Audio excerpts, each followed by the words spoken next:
Hello guys, welcome to my review of The Boys, Season 4, Episode 5. So I'm just happy that I'm still enjoying the show right now, because I know a lot of people are kind of off with the show when it's actually got better, in my opinion.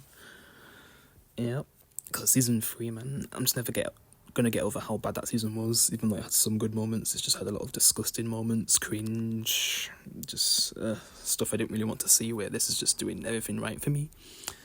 And I'm someone who cares a lot about good story and good characters, so yeah.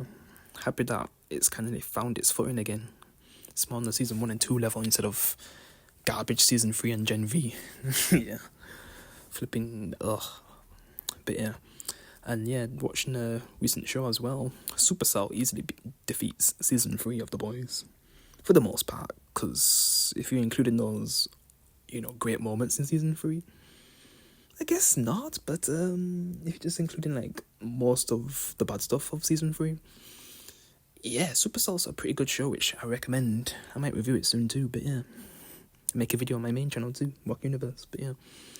Yeah, we're just kind of seeing, Homelander trying to keep it together, even after what he did, which you'd think he'd be fine after killing the people that warned him, but he's still kind of messed up, but I guess he's also trying to make sure his son's on his side too, so he's trying to make him feel more comfortable, and, like, he gives him more of, like, decisions of what he wants to do, I guess, yeah. And it seems like Sage already knows what he's been up to, yeah.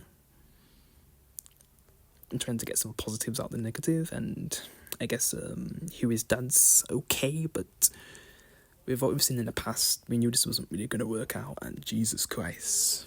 The mom made a mistake saving his life, which, man, it's just crazy that the dad basically tells a story in this episode where he didn't really give him the rights to choose what happens to him because he think he wouldn't be strong enough. Like, he did some kind of Jar Jar comparison, but I guess Jar Jar was like his bunny or something. But since he wasn't able to pull it out of its misery, it exploded and stuff, and it was just pretty bad. And probably was in so much pain. So I guess the dad didn't want to be in that situation of a pet animal, I guess, yeah. Which I guess I understand. Like, he's someone who couldn't really make the hard choices, but it's kind of grown since then, and he actually was going to let his dad die, but it was actually the mother who actually was the one to make the one choice, which was, I guess, not surprising since she hasn't really been here. But maybe just because she left, she knew she had to leave to get better. Maybe that's why he thought she would be the right choice. But it's still kind of odd to not choose your son, though.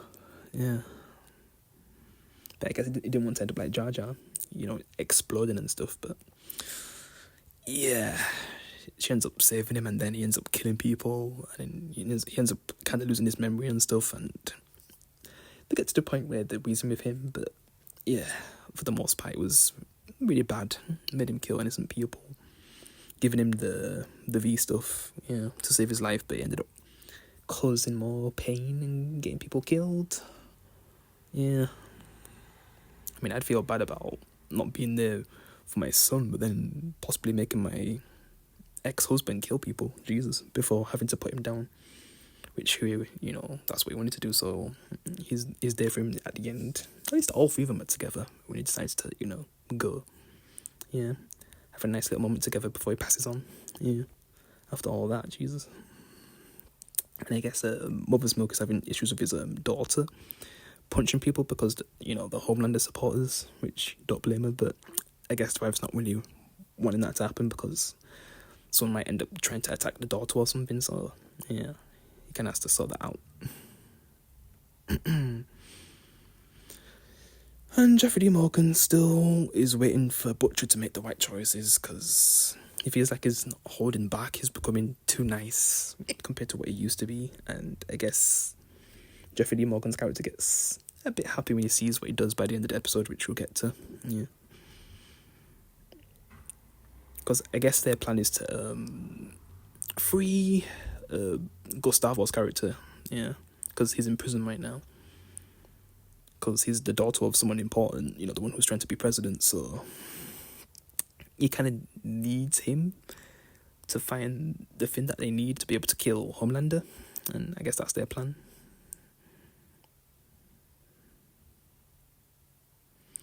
So they end up making it, a deal with, I just call him Gustavo because, That's what I'm mostly known from Breaking Bad. Yeah, and I sometimes pronounce his name wrong. So, but yeah, he's a legendary actor.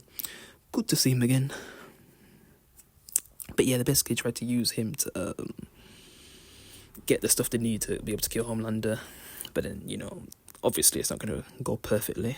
And yeah, when they get there, things just end up going wrong. And then flipping the stuff with that cringe movie with Will Ferrell. Yeah, Adrian's not digging that, but he's just trying to sell it the best he can to his fans. Yeah. And then this guy, he's not taking shit from that woman anymore, who's just been demoted to like a mascot. And Jesus, I don't want to talk about Deep's ads with having different flavour of drinks for white people and black people. Jesus. And then like Sage's kind of onto A-Train. She's got a vibe, like maybe there's something off with A-Train, and I feel like she'll work it out soon. So A-Train's got to be careful. And then she basically confronts her dad because she realizes he's there. Starlight then has a fight with her too, which Starlight at this point is basically worse than Butcher and a hypocrite. Same Butcher's the loose cannon is actually her at this point.